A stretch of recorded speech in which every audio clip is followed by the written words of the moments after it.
ನಮಸ್ತೆ ಎಲ್ಲರಿಗೂ. ಪದ್ಮಾ ಜ್ಯೋತಿಷ್ಯ ಶಾಸ್ತ್ರಕ್ಕೆ ನಿಮಗೆಲ್ಲರಿಗೂ ಸ್ವಾಗತ.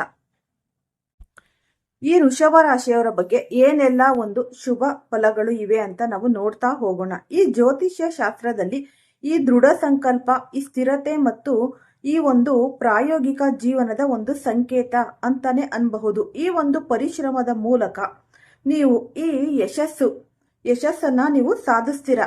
ಹಾಗಾಗಿ ದೃಢತೆ ಅನ್ನೋದು ಜೀವನದಲ್ಲಿ ನಾವು ಅಳವಡಿಸ್ಕೋಬೇಕು. ಯಾವುದೇ ಒಂದು ಕೆಲಸ ನಾವು ಮಾಡಬೇಕಾದ್ರೆ ಆ ಕೆಲಸ ನಾವು ಪೂರ್ಣಗೊಳಿಸುವವರೆಗೂ ನಮ್ಮಲ್ಲಿ ಈ ದೃಢತೆ ಅನ್ನೋದು ಒಂದು ಇದ್ದಾಗ ನಾವು ಉನ್ನತ ಸ್ಥಾನಕ್ಕೆ ಏರಲು ಸಹಾಯ ಮಾಡುತ್ತೆ. ಹಾಗಾಗಿ ನಮ್ಮಲ್ಲಿ ಈ ಆತ್ಮವಿಶ್ವಾಸ ಅನ್ನೋದು ಇದ್ರೆ ಈ ಗುರಿ ತಲುಪಲು ನಮಗೆ ತುಂಬಾನೇ ಸಹಾಯ ಮಾಡುತ್ತೆ. ನನ್ನ ಆತ್ಮೀಯ ವೃಷಭ ರಾಶಿಯವರೇ, ಬ್ರಹ್ಮಾಂಡದ ರಹಸ್ಯಗಳು ಮತ್ತು ಆಧ್ಯಾತ್ಮಿಕ ಶಕ್ತಿಗಳು ನಮ್ಮ ದೈನಂದಿನ ಜೀವನದ ಮೇಲೆ ಹೇಗೆ ಪ್ರಭಾವ ಬೀರುತ್ತವೆ ಎಂಬುದನ್ನು ನಾವು ಸೂಕ್ಷ್ಮವಾಗಿ ಗಮನಿಸಬೇಕಾದ ಕಾಲಘಟ್ಟವಿದು. ಕಳೆದ 48 ಗಂಟೆಗಳಿಂದ ನಿಮ್ಮ ಸುತ್ತಮುತ್ತಲಿನ ವಾತಾವರಣದಲ್ಲಿ, ನಿಮ್ಮ ಆಲೋಚನೆಗಳಲ್ಲಿ ಏನೋ ಒಂದು ಅಭೂತಪೂರ್ವ ಬದಲಾವಣೆ ಆಗುತ್ತಿರುವಂತೆ ನಿಮಗೆ ಭಾಸವಾಗುತ್ತಿದೆಯೇ? ಇದು ಕೇವಲ ಕಾಕತಾಳೀಯವಲ್ಲ. ಮಹಾಕಾಲನ ಅತ್ಯುಗ್ರ ಹಾಗೂ ಪರಮ ಕರುಣಾಮಯಿ ಸ್ವರೂಪವಾದ ಭಗವಾನ್ ಕಾಲಭೈರವರವರು ನಿಮ್ಮ ಜೀವನದ ಮಹತ್ತರ ತಿರುವಿನ ಮುನ್ಸೂಚನೆಯಾಗಿ ಈ 4 ಬಲಿಷ್ಠ ಸಂಕೇತಗಳನ್ನು ಕಳುಹಿಸಿಕೊಟ್ಟಿದ್ದಾರೆ. ಈ ಸಂಕೇತಗಳು ನಿಮ್ಮ ಭವಿಷ್ಯದ 4 ಅದ್ಭುತ ಸುಖದಾಯಕ ಸುದ್ದಿಗಳಿಗೆ ಮುನ್ನುಡಿಯಾಗಲಿದೆ. ಬಹಳಷ್ಟು ಬಾರಿ ನಾವು ನಮಗಾಗುವ ಆಧ್ಯಾತ್ಮಿಕ ಅನುಭವಗಳನ್ನು ಕೇವಲ ಭ್ರಮೆ ಅಥವಾ ಒತ್ತಡ ಎಂದು ನಾವು ನಿರ್ಲಕ್ಷಿಸಿ ಬಿಡ್ತೇವೆ. ಆದರೆ ನೆನಪಿಡಿ, ಇಂದು ಯಾವುದೇ ಒಂದು ಅದೃಶ್ಯ ದೈವಿ ಶಕ್ತಿಯು ನಿಮ್ಮನ್ನು ಈ ಸುದೀರ್ಘ ಆಧ್ಯಾತ್ಮಿಕ ಸಂದೇಶದವರೆಗೆ ಕರೆತಂದಿದೆ ಎಂದರೆ ಇದರ ಹಿಂದೆ ಬ್ರಹ್ಮಾಂಡದ ಒಂದು ನಿರ್ದಿಷ್ಟ ಯೋಜನೆ ಅಡಗಿದೆ. ಕಳೆದ 2 ದಿನಗಳಲ್ಲಿ ನಿಮ್ಮ ಜೀವನದಲ್ಲಿ ನಡೆದ ಸಣ್ಣ ಪುಟ್ಟ ಘಟನೆಗಳು ಅಥವಾ ನಿಮ್ಮ ಮನಸ್ಸಿನಲ್ಲಾದ ತಲ್ಲಣಗಳು ಸಾಮಾನ್ಯವಾದವುಗಳು ಅಲ್ಲವೇ ಅಲ್ಲ. ಸನಾತನ ಧರ್ಮದ ಗೂಢ ತತ್ವಗಳ ಪ್ರಕಾರ ಕಾಲದ ಅಧಿಪತಿಯಾದ ಭೈರವನು ಒಬ್ಬ ವ್ಯಕ್ತಿಯ ಕರ್ಮದ ಫಲವನ್ನು ಬದಲಾಯಿಸಲು ಸನ್ನಿದ್ಧನಾದಾಗ ಅವನ ಪ್ರಶ್ನೆಗೆ ಕೆಲವು ವಿಶಿಷ್ಟ ಸಂಕೇತಗಳ ಮೂಲಕ ಎಚ್ಚರಿಕೆಯನ್ನು ನೀಡ್ತಾನೆ. ಯಾರು ಈ ಸಂಕೇತಗಳನ್ನು ಗುರುತಿಸಿ ತಮ್ಮ ನಡೆ ನುಡಿಗಳನ್ನು ಬದಲಾಯಿಸಿಕೊಳ್ತಾರೋ ಅವರಿಗೆ ಮುಚ್ಚಿದ ಅದೃಷ್ಟದ ಬಾಗಿಲುಗಳು ತಾನಾಗಿಯೇ ತೆರೆದುಕೊಳ್ಳುತ್ತವೆ. ನಿಮ್ಮ ಕಠಿಣ ಪರಿಶ್ರಮಕ್ಕೆ ತಕ್ಕ ಪ್ರತಿಫಲ ಸಿಗದೆ ನೊಂದಿರುವ ನಿಮಗೆ, ಸಮಾಜದಲ್ಲಿ ನಿಮಗೆ ಪ್ರಾಮಾಣಿಕತೆಗೆ ಬೆಲೆ ಸಿಗದೆ ನಿರಾಶರಾಗಿರುವ ನಿಮಗೆ ಈ ಸಂದೇಶವು ಒಂದು ಹೊಸ ಬೆಳಕನ್ನು ತೋರಿಸುತ್ತೆ. ಈ ಒಂದು ಸುದೀರ್ಘ ವಿಶ್ಲೇಷಣೆಯನ್ನು ನೀವು ಸಂಪೂರ್ಣವಾಗಿ ಆಲಿಸಬೇಕು, ಏಕೆಂದರೆ ಇದರಲ್ಲಿ ಅಡಗಿರುವ ಈ 4ನೇ ಸಂಕೇತವು ನಿಮ್ಮ ಜೀವನದ ದಿಕ್ಕನ್ನೇ ಬದಲಾಯಿಸುವಷ್ಟು ಶಕ್ತಿಶಾಲಿಯಾಗಿದೆ. ಈ ಕಾಲಭೈರವರ ತತ್ವ ಮತ್ತು ವೃಷಭ ರಾಶಿಯವರ ಜಾತಕದ ಒಂದು ವಿಶ್ಲೇಷಣೆ ಅಂತಲೇ ಅನ್ನಬಹುದು. ಜ್ಯೋತಿಷ್ಯ ಶಾಸ್ತ್ರದ ಪ್ರಕಾರ ವೃಷಭ ರಾಶಿಯು ಸ್ಥಿರ ರಾಶಿಯಾಗಿದ್ದು ಈ ಶುಕ್ರನ ಅಧಿಪತ್ಯಕ್ಕೆ ಒಳಪಟ್ಟಿದೆ. ವೃಷಭ ರಾಶಿಯವರು ಮೂಲತಃ ಕಠಿಣ ಪರಿಶ್ರಮಿಗಳು, ಧೀಮಂತರು ಮತ್ತು ತಾಳ್ಮೆಯುಳ್ಳವರು. ಆದರೆ ಕಳೆದ ಕೆಲವು ತಿಂಗಳುಗಳಿಂದ ಅಥವಾ ವರ್ಷಗಳಿಂದ ನಿಮ್ಮ ತಾಳ್ಮೆಗೆ ದೇವರೇ ಉಗ್ರ ಪರೀಕ್ಷೆ ಇಟ್ಟಂತಿದೆ. ನೀವು ಯಾರನ್ನು ಅತಿಯಾಗಿ ನಂಬಿದ್ರೋ ಅವರೇ ಬೆನ್ನು ಹಾಕಿರಬಹುದು, ಇಲ್ಲವೇ ನಿಮ್ಮ ಆರ್ಥಿಕ ಪ್ರಗತಿಗೆ ಯಾವುದೋ ಒಂದು ಕಣ್ಣಿಗೆ ಕಾಣದ ಅಡೆತಡೆಗಳು ಕಾಡುತ್ತಿರಬಹುದು. ಇಂತಹ ಕಗ್ಗತ್ತಲೆಯ ಸಮಯದಲ್ಲಿಯೇ ಕಾಲಭೈರವರ ಆರಾಧನೆ ಮತ್ತು ಅವರ ಸಂಕೇತಗಳ ಮಹತ್ವ ನಮಗೆ ಅರಿವಾಗುವುದು. ಈ ಕಾಲಭೈರವರೆಂದರೆ ಕೇವಲ ಭಯವನ್ನು ಹುಟ್ಟಿಸುವ ದೇವರಲ್ಲ, ಅವರು ಕಾಲದ ರಕ್ಷಕರು, ಈ ದುಷ್ಟ ಶಿಕ್ಷಕರು ಮತ್ತು ಈ ಶಿಷ್ಟ ರಕ್ಷಕರು ಅಂತಲೇ ಅನ್ನಬಹುದು. ನಮ್ಮ ಜಾತಕದಲ್ಲಿರುವ ರಾಹು ಕೇತುಗಳ ದೋಷಗಳನ್ನು ನಿವಾರಿಸಿ ನಮಗೆ ನ್ಯಾಯ ಒದಗಿಸುವ ಪರಮಶಕ್ತಿ ಅವರು. ನಿಮ್ಮ ಜೀವನದಲ್ಲಿ ಸುಖದ ಕಾಲ ಹತ್ತಿರವಾಗುತ್ತಿದೆ ಎಂದಾಗ ಭೈರವರು ನಿಮ್ಮ ಆಂತರ್ಯದಲ್ಲಿ ಕೆಲವು ಬದಲಾವಣೆಗಳನ್ನು ತರ್ತಾರೆ. ಆ ಬದಲಾವಣೆಗಳ ಸರಣಿಯ ಮೊದಲ ಭಾಗವೇ ಈ ಮೊದಲ ಸಂಕೇತ. ಅನೇಕರು ತಮ್ಮ ಜೀವನದಲ್ಲಿ ಮೊದಲನೇ ಸಂಕೇತವನ್ನು ಗುರುತಿಸಲು ಸಂಪೂರ್ಣವಾಗಿ ವಿಫಲರಾಗ್ತಾರೆ. ಮೊದಲನೆಯ ಸಂಕೇತವೇನೆಂದರೆ ಈ ಕಾರಣವಿಲ್ಲದ ಆಂತರಿಕ ಬೇಸರ ಮತ್ತು ತಲ್ಲಣ. ಈ ಕಳೆದ 2 ದಿನಗಳಲ್ಲಿ ನಿಮಗೆ ತಿಳಿಯದಂತೆ ನಿಮ್ಮ ಮನಸ್ಸು ಯಾವುದೋ ಒಂದು ಹಳೆಯ ಹಾದಿಯನ್ನು ಬಿಟ್ಟು ಹೊಸ ಹಾದಿಯ ಕಡೆಗೆ ಮುಖ ಮಾಡಲು ಹಂಬಲಿಸುತ್ತಿದೆಯೇ? ಒಂದು ರೀತಿಯ ನಿಗೂಢ ನಿಶ್ಶಬ್ದ ನಿಮ್ಮನ್ನು ಆವರಿಸಿದೆಯೇ? ಸಾಮಾನ್ಯವಾಗಿ ಆಧುನಿಕ ಜಗತ್ತಿನಲ್ಲಿ ಜನರು ಇದನ್ನು ಮಾನಸಿಕ ಒತ್ತಡ ಅಥವಾ ಆತಂಕ ಎಂದು ತಪ್ಪು ತಿಳಿತಾರೆ. ಆದರೆ ಆಧ್ಯಾತ್ಮಿಕ ವಿಜ್ಞಾನದ ಪ್ರಕಾರ ಇದು ನಿಮ್ಮ ಪ್ರಜ್ಞೆಯು ಮುಂದಿನ ಉನ್ನತ ಮಟ್ಟಕ್ಕೆ ಏರುತ್ತಿರುವುದರ ಲಕ್ಷಣವಾಗಿದೆ. ಹಳೆಯ ಯೋಚನಾ ಲಹರಿಗಳು ನಿಮ್ಮ ಪ್ರಗತಿಗೆ ಪೂರಕವಾಗಿಲ್ಲ ಎಂಬುದನ್ನು ನಿಮ್ಮ ಆಂತರ್ಯದಲ್ಲಿರುವ ಈ ದೈವಿ ಅಂಶವು ನಿಮಗೆ ನೆನಪಿಸುತ್ತೆ. ಯಾವುದೇ ಒಂದು ಸ್ಪಷ್ಟ ಕಾರಣವಿಲ್ಲದೆ ರಾತ್ರಿಯ ಸಮಯದಲ್ಲಿ ಇದ್ದಕ್ಕಿದ್ದಂತೆ ನಿದ್ದೆ ಭಂಗವಾಗುವುದು ಅಥವಾ ಮುಂಜಾನೆ ಬೇಗ ಎಚ್ಚರಗೊಂಡು ಮನಸ್ಸಿನಲ್ಲಿ ತೀವ್ರವಾದ ಆಲೋಚನೆಗಳು ಬರುವುದು ಈ ಸಂಕೇತದ ಮುಖ್ಯ ಲಕ್ಷಣಗಳು. ವೃಷಭ ರಾಶಿಯ ಬಂಧುಗಳೇ, ಮೊದಲನೇ ಸಂಕೇತವಾದ ಆಂತರಿಕ ತಲ್ಲಣವನ್ನು ದಾಟಿದ ನಂತರ ಬ್ರಹ್ಮಾಂಡವು ನಿಮಗೆ ನೀಡುವ ಈ ಎರಡನೆಯ ಸಂಕೇತ ಅತ್ಯಂತ ರೋಮಾಂಚನಕಾರಿಯಾದದ್ದು. ಅದೇ ಪರಿಸ್ಥಿತಿಗಳ ಒಂದು ಹಠಾತ್ ಪಲ್ಲಟ ಮತ್ತು ಹಳೆಯ ನೆನಪುಗಳ ಒಂದು ಜಾಗೃತಿ. ಕಳೆದ 2 ದಿನಗಳಲ್ಲಿ ನಿಮ್ಮ ದೈನಂದಿನ ಜೀವನದಲ್ಲಿ ಸಣ್ಣ ಪುಟ್ಟ ವಿಚಿತ್ರ ಘಟನೆಗಳು ನಡೆದಿರಬಹುದು. ಅಂದರೆ ಉದಾಹರಣೆಗೆ, ನೀವು ಎಷ್ಟೋ ವರ್ಷಗಳಿಂದ ಮರೆತು ಹೋಗಿದ್ದ ಈ ಒಂದು ಒಬ್ಬ ವ್ಯಕ್ತಿಯ ನೆನಪು ಇದ್ದಕ್ಕಿದ್ದಂತೆ ನಿಮ್ಮ ಮನಸ್ಸಿನಲ್ಲಿ ಮೂಡಿರಬಹುದು. ಅಥವಾ ಹಳೆಯದೊಂದು ಅಪೂರ್ಣ ಕೆಲಸದ ಕಡತವು ಅನಿರೀಕ್ಷಿತವಾಗಿ ನಿಮ್ಮ ಕಣ್ಣಿಗೆ ಬಿದ್ದಿರಬಹುದು. ಈ ಲೌಕಿಕ ಜಗತ್ತಿನಲ್ಲಿ ಬದುಕುವ ಸಾಮಾನ್ಯ ಮನುಷ್ಯರು ಇಂತಹ ಘಟನೆಗಳನ್ನು ಕೇವಲ ಈ ಕಾಕತಾಳೀಯ ಎಂದು ನಿರ್ಲಕ್ಷಿಸುತ್ತಾರೆ. ಆದರೆ ಜ್ಯೋತಿಷ್ಯ ಶಾಸ್ತ್ರ ಮತ್ತು ಕರ್ಮ ಸಿದ್ಧಾಂತಗಳ ಪ್ರಕಾರ ಪ್ರಕೃತಿಯು ನಿಮಗೆ ಮುಂಬರುವ ಬದಲಾವಣೆಗೆ ಸಿದ್ಧರಾಗಲು ನೀಡುತ್ತಿರುವ ನಿಗೂಢ ಕೊಂಡಿಗಳು ಇವು. ಈ ಕಾಲಭೈರವನ ಕೃಪೆ ನಿಮ್ಮ ಮೇಲಾಗುವಾಗ ನಿಮ್ಮ ಭೂತಕಾಲದ ಕರ್ಮಗಳ ಸುರುಳಿಯು ಬಿಚ್ಚಿಕೊಳ್ಳಲು ಆರಂಭಿಸುತ್ತೆ. ಇದರರ್ಥ ನಿಮ್ಮ ಜೀವನದಲ್ಲಿ ಸ್ಥಗಿತಗೊಂಡಿದ್ದ ಶಕ್ತಿ ಮತ್ತೆ ಚಲಿಸಲು ಪ್ರಾರಂಭಿಸಿದೆ. ಇದನ್ನು ನಾವು ಒಂದು ಆಳವಾದ ಆಧ್ಯಾತ್ಮಿಕ ದೃಷ್ಟಾಂತದ ಮೂಲಕ ಅರ್ಥ ಮಾಡಿಕೊಳ್ಬೇಕು. ಎಷ್ಟೋ ವರ್ಷಗಳಿಂದ ತೀವ್ರ ಆರ್ಥಿಕ ಸಂಕಷ್ಟದಲ್ಲಿದ್ದ ತನ್ನ ಕುಟುಂಬದ ಏಳಿಗೆಗಾಗಿ ಹಗಲಿರುಳು ಶ್ರಮಿಸುತ್ತಿದ್ದ ಒಬ್ಬ ಮಹಿಳೆ ಇದ್ದರು. ಅವಳು ಎಷ್ಟು ಕಷ್ಟಪಟ್ಟರೂ ಅವಳ ಕೈಗೆ ಬಂದ ತುತ್ತು ಬಾಯಿಗೆ ಬರದಂತಾದ ಪರಿಸ್ಥಿತಿ ಇತ್ತು. ಆದರೆ ಒಂದು ನಿರ್ದಿಷ್ಟ ವಾರದಲ್ಲಿ ಅವಳಿಗೆ ಕೆಲವು ವಿಚಿತ್ರ ಅನುಭವಗಳು ಆಗತೊಡಗಿದವು. ದೇವಸ್ಥಾನದ ಗಂಟೆನಾದವು ಅವಳ ಕಿವಿಯಲ್ಲಿ ಪದೇ ಪದೇ ಪ್ರತಿಧ್ವನಿಸುತ್ತಿತ್ತು. ಈ ದಾರಿಯಲ್ಲಿ ಹೋಗುವಾಗ ಅಪರಿಚಿತರೊಬ್ಬರು ಆಕಸ್ಮಿಕವಾಗಿ ಹೇಳಿದ ಮಾತು ಅವಳ ದೀರ್ಘಕಾಲದ ಸಮಸ್ಯೆಯೊಂದಕ್ಕೆ ಪರಿಹಾರದಂತೆ ತೋರಿತು. ಅವಳು ಇವುಗಳನ್ನು ಪ್ರತ್ಯೇಕ ಘಟನೆಗಳಾಗಿ ನೋಡದೆ ಬ್ರಹ್ಮಾಂಡದ ಸಂಕೇತಗಳಾಗಿ ಸ್ವೀಕರಿಸಿದಳು. ಕೆಲವೇ ದಿನಗಳಲ್ಲಿ ಅವಳ ಇಡೀ ಬದುಕನ್ನು ಬದಲಾಯಿಸುವಂತಹ ಒಂದು ಅದ್ಭುತ ಉದ್ಯೋಗದ ಅವಕಾಶ ಅವಳನ್ನು ಹುಡುಕಿಕೊಂಡು ಬಂದಿತು. ಈಗ ನಿಮ್ಮ ಬದುಕನ್ನು ಒಮ್ಮೆ ಸೂಕ್ಷ್ಮವಾಗಿ ಅವಲೋಕಿಸಿ. ಕಳೆದ 42 ಗಂಟೆಗಳಲ್ಲಿ ಯಾರಾದರೂ ಹಳೆಯ ಸ್ನೇಹಿತರಿಂದ ಸಂದೇಶ ಬಂದಿದೆಯೇ? ಅಥವಾ ನಿಮ್ಮ ಮನಸ್ಸಿನಲ್ಲಿ ಒಂದು ಹೊಸ ಉದ್ಯಮದ ಯೋಚನೆ ಪದೇ ಪದೇ ಸುಳಿದಾಡುತ್ತಿದೆಯೇ? ನೆನಪಿಡಿ, ಪರಿಸ್ಥಿತಿಗಳು ಬದಲಾಗುವ ಮುನ್ನ ಬ್ರಹ್ಮಾಂಡದಲ್ಲಿ ಸಂಕೇತಗಳು ಬದಲಾಗುತ್ತವೆ. ಯಾರು ಈ ಸಂಕೇತಗಳನ್ನು ಸರಿಯಾಗಿ ಓದುವುದನ್ನು ಕಲಿಯುತ್ತಾರೋ ಅವರು ಮುಂಬರುವ ಕಠಿಣ ಪರೀಕ್ಷೆಗಳನ್ನು ಸುಲಭವಾಗಿ ಎದುರಿಸಿ ಯಶಸ್ಸಿನ ಶಿಖರವನ್ನು ಏರುತ್ತಾರೆ. ಈಗ ನಾವು ಅತ್ಯಂತ ರಹಸ್ಯಮಯವಾದ ಮತ್ತು ಬಹುಪಾಲು ಜನರು ತಪ್ಪು ಮಾಡುವ 3ನೇ ಸಂಕೇತದ ಕಡೆಗೆ ನಾವು ಗಮನ ಹರಿಸೋಣ. ಈ ಸಂಕೇತವು ಎಷ್ಟು ಸಾಮಾನ್ಯ ರೂಪದಲ್ಲಿ ಎಂದರೆ ಜನರು ಇದನ್ನು ಕಣ್ಣಾರೆ ಕಂಡರೂ ಗುರುತಿಸದೆ ದಾಟಿ ಹೋಗ್ತಾರೆ. ಆ ಸಂಕೇತವೇ 2ನೇ ಅವಕಾಶದ ದೈವಿ ಕರೆ. ನಿಮ್ಮ ಜೀವನದಲ್ಲಿ ನೀವು ಹಿಂದೆ ಯಾವಾಗಲೋ ಹೆದರಿ ಅರ್ಧಕ್ಕೆ ಬಿಟ್ಟಿದ್ದ ಕೆಲಸ ಅಥವಾ ಸೋಲಿನ ಭಯದಿಂದ ಹಿಂದೆ ಸರಿದಿದ್ದ ನಿರ್ಧಾರವೊಂದು ಮತ್ತೆ ನಿಮ್ಮ ಮುಂದೆ ಬಂದು ನಿಂತಿದೆಯೇ? ಕಾಲಭೈರವರು ನಿಮಗೆ ನಿಮ್ಮ ಹಳೆಯ ತಪ್ಪುಗಳನ್ನು ತಿದ್ದಿಕೊಂಡು ಹೊಸ ಇತಿಹಾಸ ಬರೆಯಲು ಮತ್ತೊಂದು ಸುವರ್ಣಾವಕಾಶವನ್ನು ಕಲ್ಪಿಸಿಕೊಡ್ತಾರೆ. ಒಬ್ಬ ಯುವಕನ ಕಥೆ.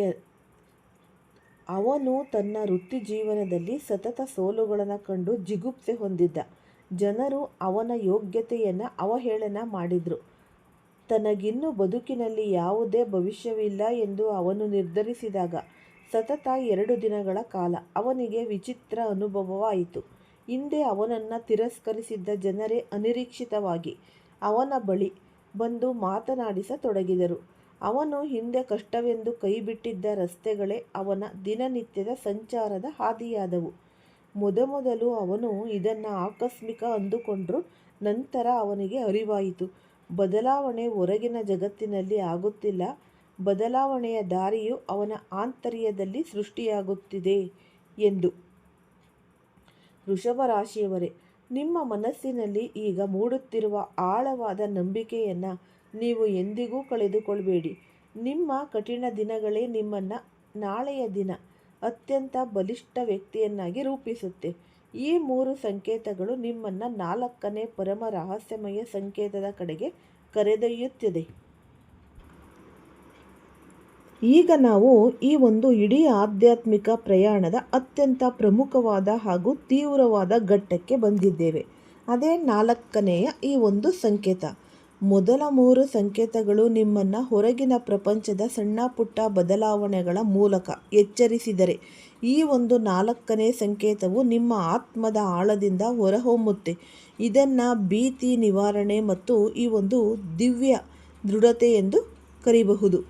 ಕಳೆದ 48 ಗಂಟೆಗಳಲ್ಲಿ ನಿಮ್ಮ ಮನಸ್ಸಿನಲ್ಲಿ ಒಂದು ವಿಚಿತ್ರವಾದ ಸ್ಥಿರತೆ ಮೂಡಲು ಆರಂಭವಾಗಿದೆಯೇ? ಅಂದರೆ ನಿಮ್ಮ ಭವಿಷ್ಯದ ಬಗ್ಗೆ, ನಿಮ್ಮ ಆರ್ಥಿಕ ಪರಿಸ್ಥಿತಿಯ ಬಗ್ಗೆ ಅಥವಾ ನಿಮ್ಮನ್ನು ವಿರೋಧಿಸುವ ಜನರ ಬಗ್ಗೆ ಇದ್ದ ಹೆದರಿಕೆ ತಾನಾಗಿಯೇ ಕರಗುತ್ತಿರುವಂತೆ ಭಾಸವಾಗುತ್ತಿದೆಯೇ? ಏನೇ ಬರಲಿ ನಾನು ಎದುರಿಸಲು ಸಿದ್ಧನಾಗಿದ್ದೇನೆ ಎನ್ನುವ ಒಂದು ಅದೃಶ್ಯ ಧೈರ್ಯ ನಿಮ್ಮ ಒಳ ಮನಸ್ಸಿನಲ್ಲಿ ಜಾಗೃತವಾಗಿದ್ದರೆ ಅದುವೇ ಕಾಲಭೈರವನ 4ನೇ ಸಂಕೇತ. ಬಹಳಷ್ಟು ಜನರು ಈ ಸಮಯದಲ್ಲಿ ತಪ್ಪು ಮಾಡ್ತಾರೆ. ಅವರು ಬ್ರಹ್ಮಾಂಡದ ಅದ್ಭುತಗಳು ಯಾವಾಗಲೂ ಈ ಗುಡುಗು, ಮಿಂಚು ಅಥವಾ ಭಾರೀ ಸೌಂಡ್ ಮಾಡಿಕೊಂಡೇ ಬರಬೇಕು ಎಂದು ಕಾಯುತ್ತಿರುತ್ತಾರೆ. ಆದರೆ ವಾಸ್ತವದಲ್ಲಿ ಪ್ರಕೃತಿಯ ಅತ್ಯಂತ ದೊಡ್ಡ ಬದಲಾವಣೆಗಳು ತೀರಾ ಶಾಂತವಾಗಿ, ನಿಶ್ಶಬ್ದವಾಗಿ ಸಂಭವಿಸುತ್ತೆ.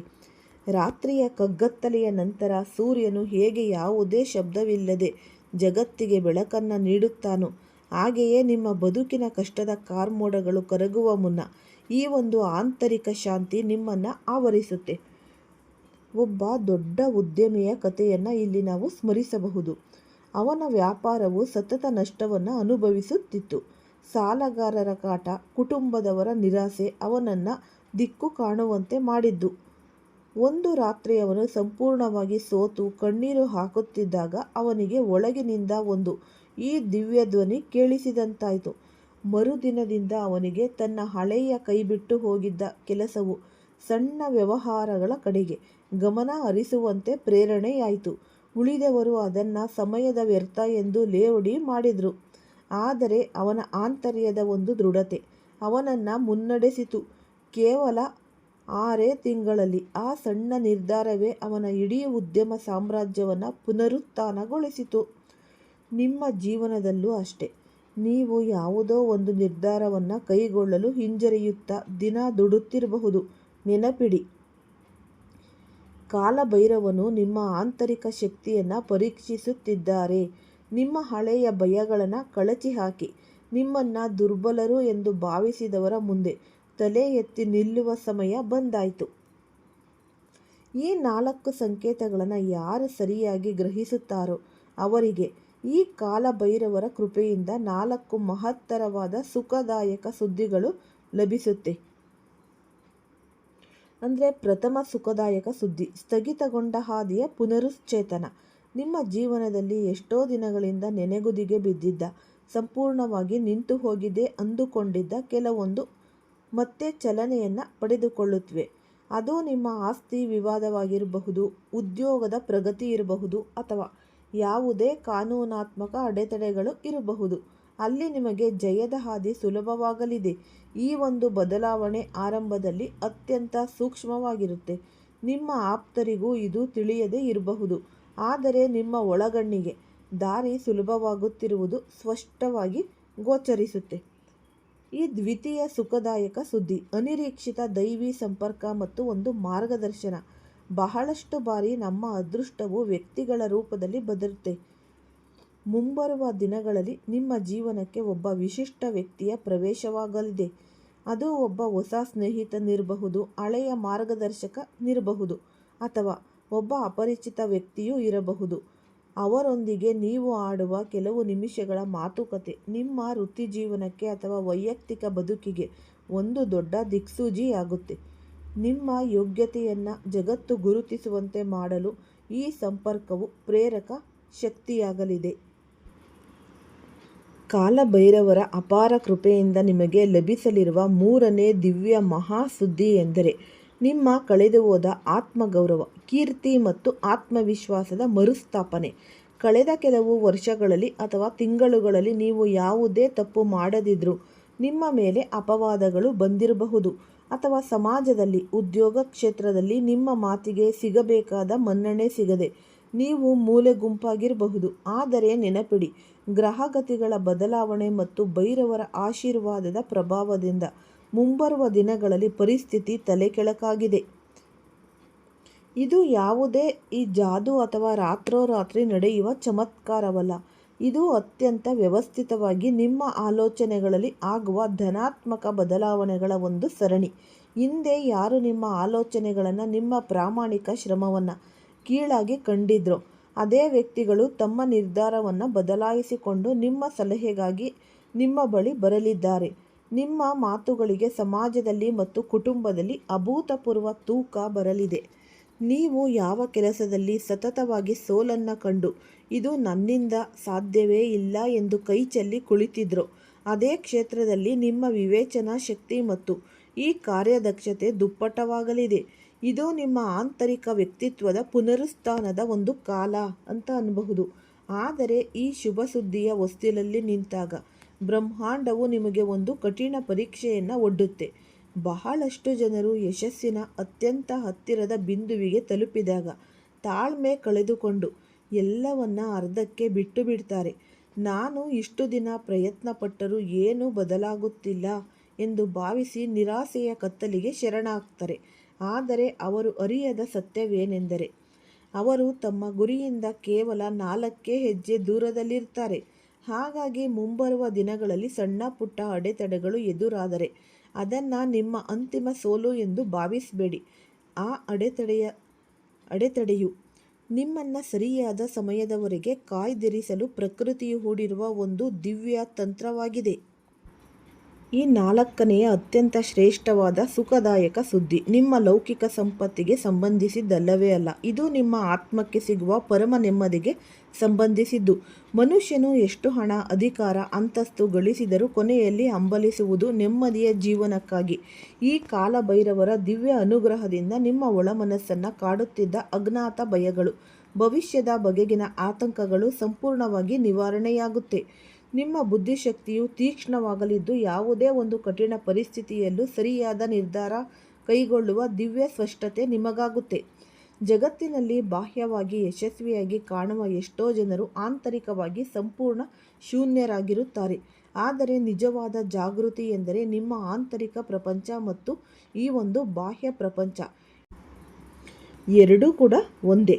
ಈ ಧನಾತ್ಮಕ ಈ ತರಂಗಾಂತರದಲ್ಲಿ ಚಲಿಸುವುದು. ಈ ಒಂದು ದಿವ್ಯ ಸಾಮರಸ್ಯವು ನಿಮ್ಮ ಬದುಕಿನಲ್ಲಿ ಮೂಡಲಿದೆ. ಇದು ಒಂದು ಸುದೀರ್ಘ ಆಧ್ಯಾತ್ಮಿಕ ಸಂದೇಶದ ಆರಂಭದಲ್ಲಿ ನೀಡಲಾದ ಎಚ್ಚರಿಕೆಯನ್ನು ಈಗ ನೆನಪಿಸಿಕೊಳ್ಳಿ. ಸಂಕೇತಗಳನ್ನು ಆದಷ್ಟು ನಿರ್ಲಕ್ಷಿಸಬೇಡಿ ಎನ್ನುವುದರ ಒಂದು ಅರ್ಥ ಭಯದಲ್ಲಿ ಬದುಕುವುದು ಎಂದಲ್ಲ. ಅದರ ನೈಜ ಅರ್ಥ ನಿಮ್ಮ ಜೀವನದಲ್ಲಿ ಬರುವ ಹೊಸ ಅವಕಾಶಗಳನ್ನು, ಸಂಬಂಧಗಳನ್ನು ನಿಮ್ಮ ಮನಸ್ಸಿನಲ್ಲಿ ಮೂಡುವ ದಿವ್ಯ ಪ್ರೇರಣೆ ಅಂತಲೇ ಅನ್ನಬಹುದು. ಈ ವೃಷಭ ರಾಶಿಯವರಲ್ಲಿ ಆದಷ್ಟು ಈ ಸೌಮ್ಯ ಸ್ವಭಾವ ಅನ್ನೋದು ತುಂಬಾನೇ ಮನೆ ಮಾಡಿದೆ. ಹಾಗಾಗಿ ಅವ್ರ ಜೀವನದಲ್ಲಿ ಎಷ್ಟೇ ಈ ಕಷ್ಟ ಕಾರ್ಪಣ್ಯಗಳು ಕೂಡ ಈ ಎದುರಾದ್ರೂ ಅದನ್ನ ಎಲ್ಲ ಎದುರಿಸಿ ಮುನ್ನಡೆಯುವ ಈ ಒಂದು ಶಕ್ತಿ, ಚೈತನ್ಯ ಇವರಲ್ಲಿ ಇರುತ್ತೆ. ಈ ವೃಷಭ ರಾಶಿಯವರು ತುಂಬಾನೇ ತಾಳ್ಮೆ ಮತ್ತು ಈ ಮೃದು ಸ್ವಭಾವದವರು. ಹಾಗಾಗಿ ಈ ಶನಿದೇವನು ಅವ್ರಿಗೆ ಎಷ್ಟೇ ಕಷ್ಟ ಕೊಟ್ರು ಅದನ್ನ ಅವರು ಹೇಗೆ ಈ ಮುನ್ನಡೆಸ್ಕೊಂಡು ಆ ಕಷ್ಟಗಳೆಲ್ಲ ದಾಟ್ಕೊಂಡು ಬರ್ತಾರೆ ಅನ್ನೋದು ಇದೇ ಒಂದು ಸಾಕ್ಷಿ. ಈ ಉಪಯುಕ್ತವಾದ ವಿಡಿಯೋ ಇಷ್ಟ ಆಗಿದ್ದಲ್ಲಿ ಲೈಕ್ ಮಾಡಿ ಮತ್ತು ಶೇರ್ ಮಾಡಿ. ಯಾರಾದರೂ ಹೊಸದಾಗಿ ನೋಡ್ತಾ ಇದ್ರೆ ಅವರು ಕೂಡ ಈ ಚಾನಲ್ಗೆ ಸಬ್ಸ್ಕ್ರೈಬ್ ಮಾಡ್ಕೊಳ್ಳಿ. ಸರ್ವೇ ಜನ ಸುಖಿನೋ ಭವಂತು. ಎಲ್ಲರಿಗೂ ಸಹ ಧನ್ಯವಾದಗಳು.